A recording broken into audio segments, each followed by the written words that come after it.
Welcome to the Creepy Scary Stories channel. Tonight, we present a story titled, The Sound of the Cycle. Sit back, stay quiet, and enjoy the listen. My father's study always had a specific kind of acoustics. Too dry. The walls, lined with old bookshelves, soaked up any sound, leaving no chance for an echo. As a sound engineer, I appreciated this silence, but today it felt heavy. Marks, will you be out soon? Artem has already scattered all his toys. Go help him. Coming, just a minute. I was mixing audio for a short film when it happened. Silence reigned in my headphones, but I felt a vibration. Not with my ears, with my skin. Inside the right wall, just behind the massive oak desk, something clicked. Rhythmically, mechanically. I took off my headphones. The sound didn't vanish. It was coming from inside the partition.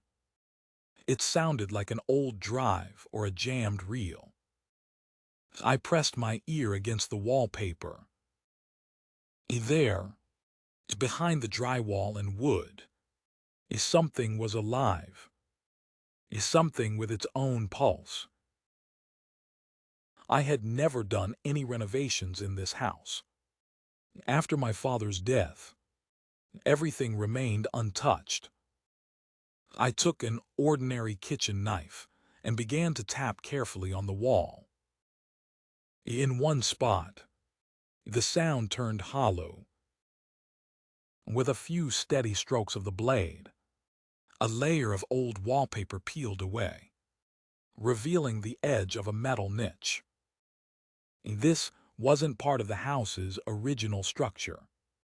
It was a DIY safe, built in with surgical precision. The heavy door gave way. Inside lay the object, a silver Nagra SN, a spy recorder, a legend of analog recording. Beside it, in neat rows, stood hundreds of plastic cases with microcassettes. Each had a date. May 4th, 2000, August 12th, 2012, December 15th, 2025. Today's date. My hands began to shake. I pulled out a random cassette dated 20 years ago and inserted it into the device. Marks, blow out the candles. Come on. Be brave. I want the biggest piece. Only after you make a wish. Son. I switched off the recording. My breath caught. This wasn't a home recording made on a tape deck sitting on a table. I could hear the clatter of forks, the breathing of each person, even the ticking of the clock in the hallway. Microphones were everywhere.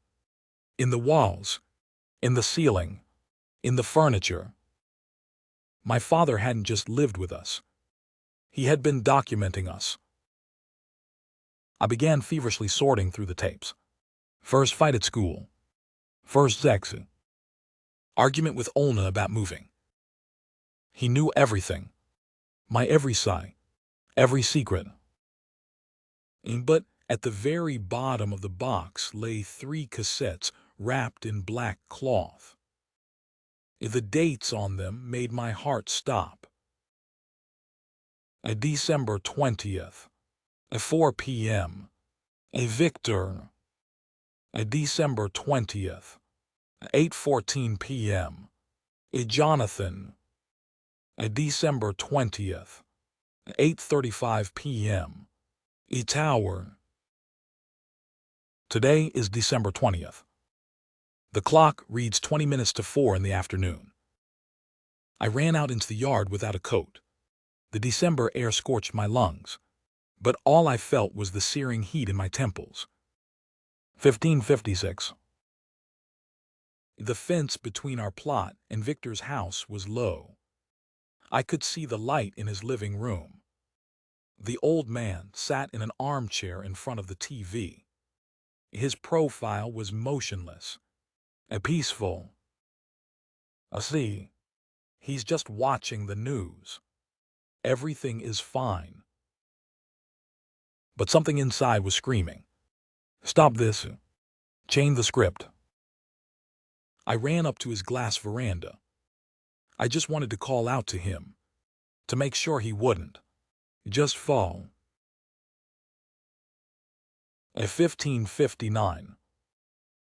Victor, Victor, open up. The old man flinched. He wasn't expecting anyone at this hour. He bolted up, his eyes widening in terror as he saw my grimacing figure behind the glass. He took a step back, got tangled in his own blanket that had slipped to the floor, and flailed his arms, trying to catch the air. Everything happened with millisecond precision. His heel caught on the high wooden threshold.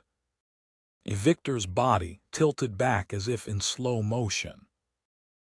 He fell backward, straight onto a low coffee table made of tempered glass. I froze, pressing my hands against the veranda glass. The light in the room caught the pool of blood rapidly spreading across the carpet. Victor jerked once, and went still. God, I didn't mean to. Victor, he just fell. Glass everywhere. I didn't mean to. I fell silent, gasping for air. I had just delivered my lines. Every word, every intonation. I hadn't just become a witness. I had become the performer. I was the very noise that had frightened him. I was the cause. My first impulse was to call an ambulance, but I knew there was no one left to save. I turned and looked at my house. In the second-floor window, Olna's shadow flickered for a moment. If she saw me here, if the police came, how would I explain the box? How would I explain the cassettes where a murder was recorded before it even happened? I climbed back over the fence, trying not to leave tracks in the snow that had just begun to fall. Running into the study, I grabbed the Nagra SN and all the tapes. I shoved them into my laptop bag. My hands were covered in frost and dust. I checked the clock. 16:15. The first tape had ended. I locked myself in the study. My heart was pounding so hard I could barely hear my own thoughts. I had to calm down. I had to destroy it all. But there was the second tape. 8:14 p.m. Jonathan, my younger brother. He was supposed to stop by this evening, just for coffee, passing through on business. I pulled out the second cassette. It was labeled in red marker. As soon as the tape touched the recorder heads, I heard Olna's voice. Not mine. Hers. Marks, where are you? Why did you lock the door? Come out. Artem is sick. This wasn't a recording from the past. It was happening in the next room right now. I heard her approach the study door and jiggle the handle. It is now 7:03 p.m. You have 60 seconds. Take a photo of your family with the Polaroid lying in the drawer. Place it under the brick in the study engraved with the letter M. If the photo is not there by 7:04 p.m., Artem's heart will stop. I felt cold sweat sting my eyes. In the drawer, there truly sat my father's old Polaroid. I had never used it. I ripped the desk drawer out by its roots. The Polaroid flew onto the floor. 7:03 and 10 seconds. Mark, open up. Artem isn't breathing right. It's like he's choking. I grabbed the camera. My fingers refused to cooperate as I fumbled with the film cartridge. 7:03 and 25 seconds. I burst into the hallway. Olna was on her knees beside our son. Artem was pale, his lips turning blue, gasping for air, but his chest remained still. This didn't look like he was choking on food. It looked as if his internal motor had simply been switched off. Mark, what are you doing? Drop the camera. Help me? I didn't help. I aimed the lens. The blinding white light briefly caught their terrified faces. The photo crawled out with a mechanical rasp. I didn't wait for it to develop. 7:03 and 45 seconds. I bolted back into the study, knocking over a chair. Where was the brick? I began tearing back the rug, clawing at the floor near the walls. Under the desk, there it was, an old red brick in the fireplace masonry with a crudely scratched letter M. I pried it up with the knife, tearing my fingers until they bled. Underneath was a hollow space. 7:03 and 58 seconds. I shoved the still damp photo into the gap and pressed it down with the brick. 7:04 p.m. Exactly. In the living room, I heard Artem take a deep, convulsive breath. He was breathing again. I sat on the floor, staring at my blood-covered hands. The silence in the house grew even heavier. Olna was soothing our son. Her sobs drifted in from the nursery. She didn't come to see me. She was afraid. I lifted the brick again. And now, there was something else. Beside my fresh shot lay another photo. Old, yellowed, with frayed edges. I picked it up. It showed my father. He was about 45. My mother sat beside him, holding a small child in her arms. Me. I compared the two pictures. The poses were identical. Olna in my photo was sitting exactly like my mother in the old one. Even the look of terror on her face was replicated to the smallest detail. In the background of the old photo, the same hallway clock was visible. It showed 7:04. A determinism. We weren't living our own lives. We were simply playing back an old record that had been cut before we were even born. I returned to the recorder. Now you believe. You saved one to give up another. The balance must be maintained. Jonathan will arrive soon. He must not enter the house. Go out onto the balcony. Wait. I checked the clock. 8 p.m. My brother Jonathan was due any minute. He always parked across the street and walked to the gate. I stepped out onto the second-floor balcony. A darkness ruled the street, pierced only by occasional street lamps. The snow had intensified, turning the world into a white blur. I saw the headlights of his car. An old black sedan pulled up on the opposite side. Jonathan got out, pulled up his hood, and began to cross the road. At that moment, I saw him. A man in a long black coat stood in the shadow of a tree right by my gate. Something glinted in his hand. The long blade of a knife.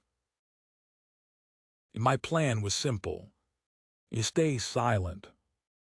If I didn't call out to my brother, he wouldn't quicken his pace. He'd see the figure, and perhaps he'd run. The cassette demanded that I call him. I gripped the railing so hard the wood began to groan. I would stay silent. I would break this cycle. Jonathan walked calmly. He pulled out his phone, lighting the path under his feet. The figure in the shadows moved, slowly raising the knife. I saw the killer preparing to spring. Stay silent. I commanded myself. Just stay silent, and he will see him. But at that moment, a massive garbage truck roared from the direction of the avenue. Its headlights momentarily blinded my brother, and the engine's rumble drowned out all other sounds. The man in black stepped out of the shadows. He was already a meter away from Jonathan. The blade rose for a backstab. "Jonathan, run!" My brother jumped in surprise. Instead of turning toward the killer, he recoiled sharply from my shout, lost his footing on the slippery road, and tumbled directly under the rear wheels of the heavy truck as it was making a turn. The man in black vanished instantly into the darkness, as if he had never been there, and under the wheels of the garbage truck remained a motionless shape. No, no. The despair was so sharp I wanted to crawl out of my own skin. I leaned forward abruptly, losing control, and my face slammed into the sharp decorative fence of the balcony. A metal spire tore through the skin of my right cheek, from my ear to my chin. The pain was sobering. I felt hot blood instantly soak my shirt collar. I reached for my face. My fingers sank into a deep, jagged wound. I knew this scar. I had seen it every day for 20 years on my father's face. He always said it was from an accident. He lied. It was a consequence of a choice. I went into the house, leaving bloody stains on the floor. Olna was standing in the living room. She had already seen everything through the window. He's dead, isn't he? I didn't answer. I walked past her toward the recorder, but she grabbed my arm. Her hand was trembling. Mark, I have something to tell you. I wanted to this morning, but you were being so strange. I'm pregnant. Those words hit harder than the news of my brother's death.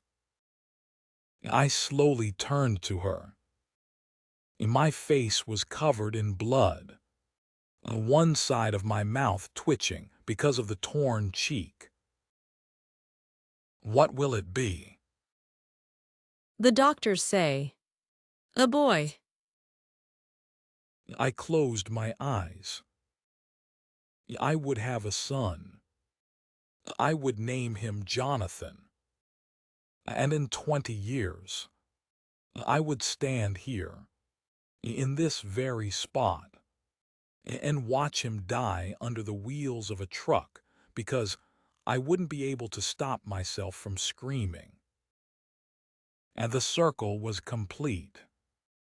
My child was nothing more than fuel for this hellish time machine. I'm back in the study. One last recording. The cassette has only one word written on it. Tower. Take my pistol from the safe behind the books. Go to the old water tower on the edge of the forest. The killer is waiting there. The one who took Jonathan. The one who will take Artem. Stop him. Mark, do what I couldn't. I opened the safe. The heavy revolver felt cold in my hand. I knew it was a trap. I knew every instruction led to the finale. But determinism worked differently. You know where you're going, but you cannot stop your feet. I stepped out of the house into the night blizzard, making my way toward the tower. The old tower loomed over the forest like a rotting tusk. The stairs inside creaked under every step. I squeezed the grip of the revolver. The blood on my cheek had already clotted, tightening the skin and turning my face into a motionless mask. 8:30 p.m. I had 5 minutes left. I climbed out onto the open observation deck. The wind here was so strong it took my breath away. In the center of the deck, with his back to me, stood a figure in a long black coat. The same man who had been by the gate. The one who killed my brother. Turn around. The man turned slowly. He wore a hood, but when he lifted his head, a beam of moonlight caught familiar features. It was me, but older, with the scar on his cheek turned into a white welt, and eyes in which everything living had burned out. My father. You're late. You killed him. You killed your own son. Why? I didn't kill him. I only created the conditions. You screamed, Mark. You made that choice yourself, just as I once did. We cannot do otherwise. He lunged at me with incredible speed for his age. A fierce struggle began. He wasn't trying to kill me right away. He was provoking me.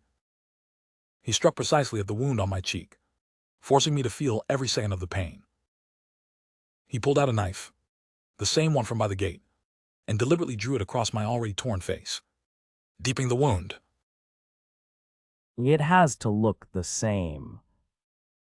Your son must recognize this scar 20 years from now. I shoved him back. The revolver lay on the floor. I grabbed it just as my father raised the knife for a final blow. The bullet hit him in the stomach. He fell onto his back, gasping for the freezing air. I ran to him, pressing the barrel to his forehead. Why? Why the cycle? Because if you don't become the overseer, if you don't record every second of their lives, they wouldn't have been born at all. You buy their existence with their death. That is the price. Mark, now you are the overseer. Protect Artem. If you don't go into the basement, the next Jonathan will never appear. He died with that smile. I looked at his face and saw my own 20 years into the future. I had killed my future self only to become him. 3 days passed. The police found the bodies of Victor and Jonathan. My father's death at the tower was ruled a suicide. Olna didn't ask about the scar. She saw how I looked at Artem, with love and unspeakable horror. I moved the equipment into the basement.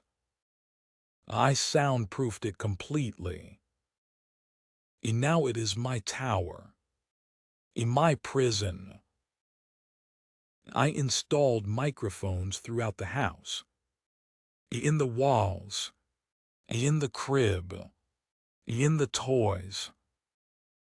I hear every breath Artem takes. I hear the fetus growing in Olna's womb. I sit in the darkness, lit only by the sound level indicators. On the desk lies a new stack of empty cassettes. I have 20 years to record everything. Every mistake, every scream, every second leading to the next December 20th. Above my head, I hear a light patter of feet. It's 5-year-old Artem running down the hallway. I press the large red record button. Introduction of Mark and his 5-year-old son. Thank you for listening to this story. If it gave you chills, please hit the like button and subscribe to our channel for more dark tales. Don't forget to leave a comment below and share your thoughts. We would love to know what you liked or what we could do better. Until next time.